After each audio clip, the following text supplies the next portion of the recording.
we're just going to do cold answer here. Like before you explain, yes or no, does minimalism make you happy?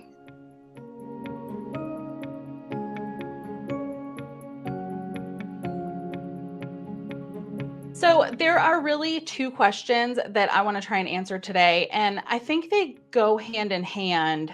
One is, will minimalism make us happy? And the other question is a little bit more directed at our faith, and we'll get to that. We got to cover this ground first, and then we'll get there. But first, I have a very special guest today, and I would love you to introduce yourself. Well, hello. I'm Dawn from The Minimal Mom. If we haven't met before, I'm married to Tom, and we have four kids, ages 8 through 12, soon to be 13. Oh my goodness. And yeah, we just love talking about family minimalism. And Mary Beth and I have been friends for a couple of years now, maybe going on 3 years. Yeah, And yeah. I really love, Mary Beth, how you bring the faith together with the simple living because I did not think this was a spiritual journey when we started decluttering. And my goodness, it has everything to do with our spiritual lives. That's so funny. I have the opposite experience. I didn't realize this would be a minimalism journey. Like I thought we were on a spiritual quest. And Yeah. then at the Yep. first exit, we were like, look, minimalism. Yeah. So yeah, it's funny. I love that our two worlds can kind of like collide Hmm. here. So let's talk about this main question. And before, like, we're just going to do cold answer here. Like, before you explain, yes or no, does minimalism make you happy? No, I'm going to say no. Okay. I don't think so. Okay. Well, we disagree on this because I think it does. I think it makes people Okay, happy. good. Well, this will be really good then. So, but I think there's more to it, and that's why I say Mhm. yes, because at the surface, like hmm, I think the real question is, is happiness enough? So Mm, is it enough to just be happy yeah. and not really like go beyond that point, right? Yeah. So I found this article on Happiness Academy. Now, I'll just give the disclaimer. I just Googled this and found them. I don't really know anything about them. So if you happen, I'll link to it in the description, but use some good discernment in reading this, okay? Chew the meat and spit out the fat on this one. Because they did have some good information, but you and I both know, like, you can go down a rabbit trail real fast and end up in a tea party, like Yeah. crazy Mad Hatter kind of ideas. But Yeah. I wanted to kind of read a couple of quotes that they have and then get kind of your take on it. So, what they describe minimalism as being is that it's all about intentionality. It looks Mm, to clarify purpose, priorities, and strives to promote things we most value while removing everything that distracts us from it or steals our time and energy. And when we yeah. think about happiness, doesn't that sound like it would make you super happy? Like, Yeah. you would stop losing time. You would stop losing energy. Like, I would be so if I just had a Yeah. little bit more energy and a lot more time, Yeah. I feel like I could be Right. so happy. Yeah. So, what they kind of address is that the opposing message of the modern culture that promotes how the good life is found in accumulating things, Hmm. it is really in possessing as much as possible. Yeah. So, it goes on to talk about a couple of other aspects, but I think you kind of get where I'm going with this. Hmm. So, I'd like to hear a little bit more about why you say no, like why you think it Yeah. doesn't promote happiness.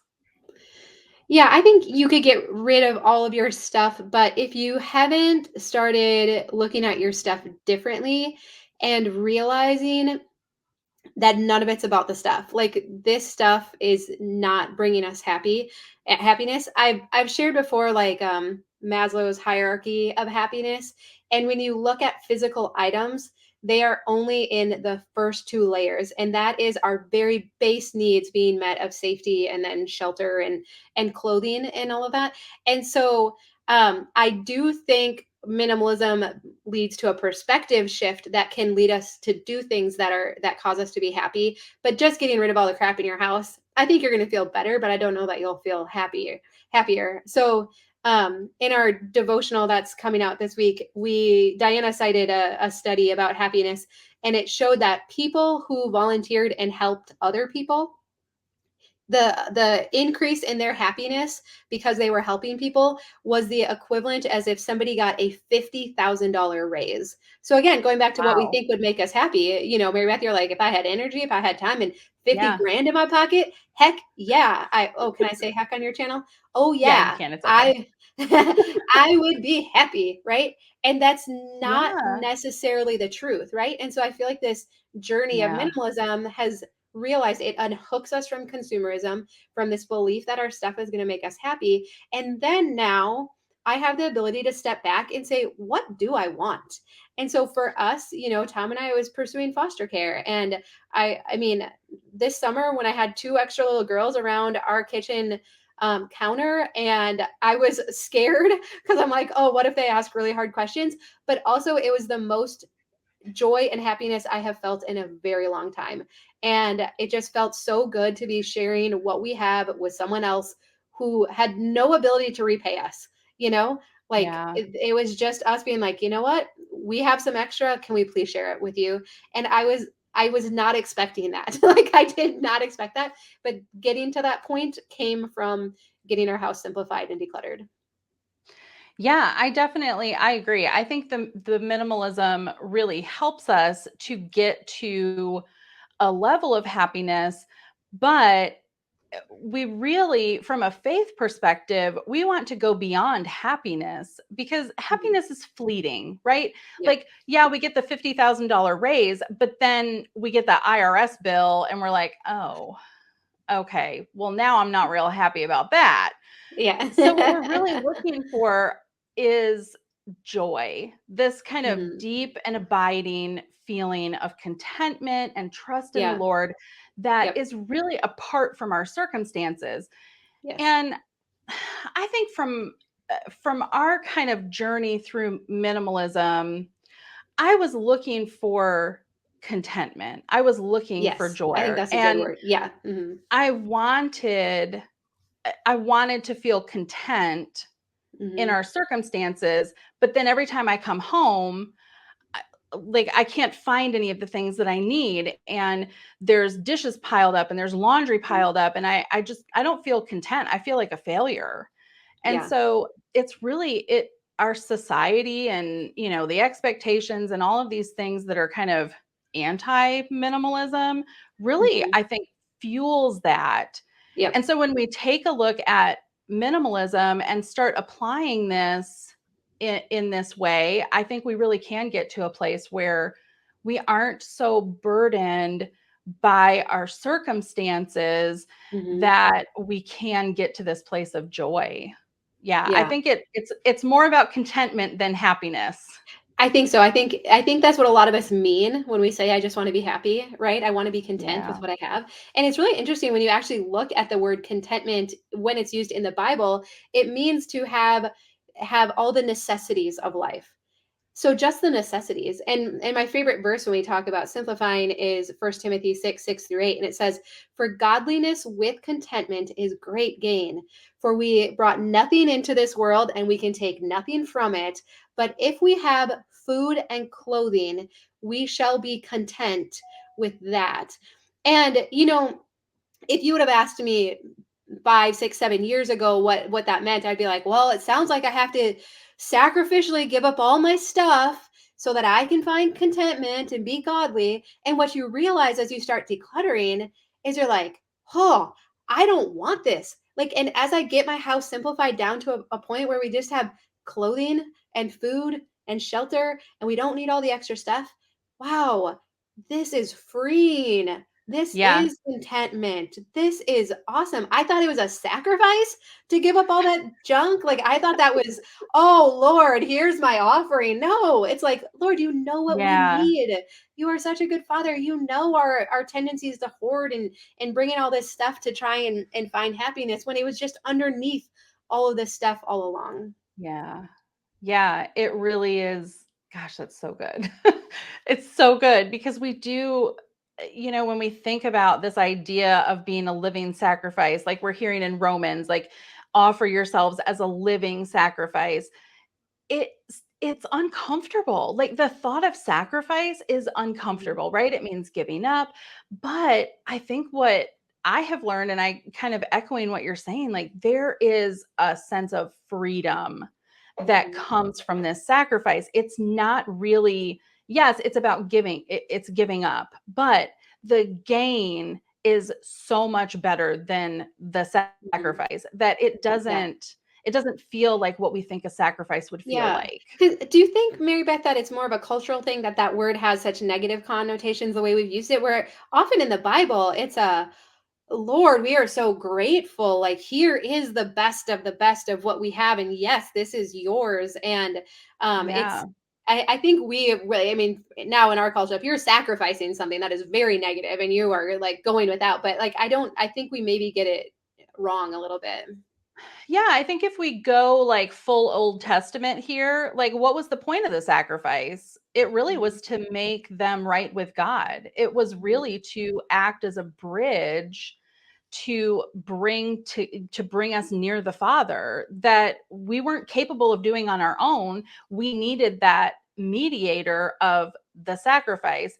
And now in Christ, all of that sacrifice is fulfilled. And so our role in what this idea of a sacrifice looks like is so different. It Mhm. really is about abiding and Mhm. just having a right view of God and a right Yeah. view of ourselves. Yeah. And so when we have that, the stuff is just stuff. Mhm. And it really is meant to, more so I think we've been talking a little bit in our Sunday school class about how to kind of live in the world, but not be of the world.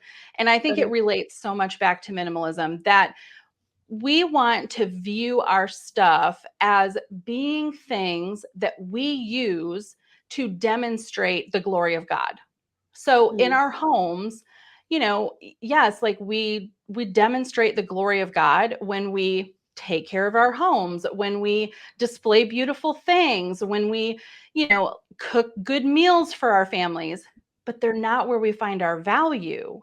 Right. It's Yep. really about having this kind of open hand and knowing Mhm. that these are just tools to demonstrate Yes. God's glory, Yes. to live and flourish in his creation. But Mhm. they uh, in the wrong perspective, in this idea of like finding our hope, security, Mhm. our purpose, our identity, all of these things that Yeah. we can feel tempted to feel, Yeah. eh, our stuff really becomes an idol, which is another hard Yes. word to hear, right? Because Yes. nobody wants to feel like they're putting something ahead of God. Right. But if we're not looking at our stuff from an idea of stewardship Mhm. and we're making everything about this, then it really has become an idol. Yeah, and I'm glad you brought up that word tool because that's really what our stuff is meant to be, right? And so if we were to bring in a practical decluttering application right now, it would be if each thing in your house is meant to be a tool that helps your life right now, is it serving that or is it from a past season? And as far as it becoming idols, I think that is so hard because of marketing. I mean, the Yeah, marketing out there all is this is going to make you healthier, happier, prettier, thinner. All I mean, the marketing is unreal. You will be a better mom if you buy this. You'll be a better Christian if you buy this, right? And so right. so not for you to feel any guilt or shame over this because we all do this because that message is so loud all of the Oh, time. And yeah. so we come into it, fairly unknowingly, but now here we are. And so let's shift our perspective. Well, and oftentimes it speaks to desires that we already have, right? Like we Yeah. may not necessarily think we have a problem that marketing can solve, but we do have some inward desire to be loved, to be recognized, Yeah. to, Mhm. feel close to people, to have relationship. And so if we're not looking at those things in the right order, then marketing gets a little bit of a foothold and then they just exploit it. And now Yeah. Oh yeah. you have these problems and they have the solution, Mhm. and it just takes everything out of God's good order and alignment. Yeah. So that kind of leads me to the second question I wanted to cover today, unless you have like any other thoughts, like burning Yeah, thoughts that no, you go just for it. want to share about that. So the Go for other it. question I have is, I can be really tempted to focus on how minimalism has impacted my faith, right? Like I have simplified life and I have found deeper faith through that. But Okay. I don't always let it go the other direction. So I would love to know, how has your faith impacted your minimalism? Yeah. I think when we are not looking to the things of this world to find security and our identity, it makes it a whole lot easier to get rid of stuff because now it can just be a physical item that's meant to make my life easier. And so now, not to say that doesn't take work and intentionality, but it Oh gives yeah. us a different lens to look at this stuff through because that is not who I am. And do I want to spend my time taking care of this stuff when I believe I'm called to do more with my life? Yeah, I agree. I think for me, it really has, I went into this journey with the question of, am I really stewarding these things from the Lord? Like all of these things, not just my actual physical possessions, but my Mhm. relationships with my children and family Mm, members. Am I really yeah. being a good steward of this? And so going into this journey, it was really eye-opening that no, I'm really not. I felt like I was. I thought I was being wise, Yeah. but I think just looking at it from that other perspective, that stewardship, Mhm. this kind of shift, Mhm. um, I think that has really changed the way I look at minimalism, because Mhm. minimalism itself can become an idol, right? I think Yes. we see that a Right. lot in this kind of Mhm. lifestyle where Mhm. there's just this push to just have as little as you possibly can, and then Mhm. that's the goal to achieve. Yeah. And Yeah. so I think when we look at it from that stewardship Mhm. perspective, it's really about getting more rightly aligned with, like you said, your calling, and not being Mhm. weighed down by these things, but really having that freedom to pursue God and his calling and work out his will, and Yeah. really have that freedom that we get from it. So, Yeah. well, good. Amen. I love our conversation. Oh, that was exactly what I was hoping. Like, I was hoping you would say that, and we would, like, everything just unfolded exactly the way I wanted it to. That's awesome. Kind of like we know each other enough? So, tell me more. You mentioned this devotional, so tell me more about this devotional. What's kind of, how does this work? Give me all the exclusive details. So the devotional is called Decluttering by Faith, and I wrote it with my twin sister Diana. So she's a pastor, and so over the last few years, we've talked on my YouTube channel about the connection between faith and simple living, and um, we decided to kind of pull it all together in a book. And so it's a 12-week devotional. It's meant to help you deepen your faith and loosen your grip on stuff. And so it's kind of unique in that each week has five daily devotionals, and then at the end is a decluttering goal. And so Oh, it kind of walks you through a decluttering challenge as well. So our hope is that it helps you to kind of see a little bit more about what the Bible has to say, and then also has some practical applications. We've also designed it to be a really great book for a group study. So we hear from so many women, they're like, I want to talk to my friends about decluttering, but I haven't quite known the right way to go about it. And it's just more fun when we do it together as women, right? yeah. So we have discounts for ordering multiple copies, and then we also have a 6-week video study that goes along with that you can do as a group. But anyone who buys the devotional gets access. So if you want to do it on your own, you can do that too. But we really encourage you to get a group of women together and go through it together. Excellent. And so where can folks find that? So if you go to theminimalmom.com and go to products, you'll see it. And Mary Beth actually helped us with some of it as well. There were some where we were like, it's mostly me. I'm like, Mary Beth, this is what I'm trying to say. And like, can you please help me? And then there were some that she was Oh, just kind of like, no, this isn't so good. How about this? And I'm like, brilliant. That is like so much better than I could have ever oh, thought of. And so it was just fun to you're get to too work with kind. you on it too and to get your perspective. And so that was just, it was super fun. I love it. I think it's great. I'm like pretending I don't know anything about it, but I've read the whole thing and it's fantastic. You guys did a great Thank job you. of really blending those kind of practical elements and the spiritual elements to really help, I think, guide and direct that mindset, which does so much for our motivation and just that sense of well-being through the process of decluttering, because it can Mhm. be, as much as it can be a spiritual journey, it can be a very emotional journey. And so Yeah. I Yep. just love the way that you both have come alongside the reader to really help carry them through that and see like the light at the end of the tunnel is so good. It's Yeah. so bright and it's beautiful and it's wonderful. And by the way, it's Jesus. Like here's where we're headed.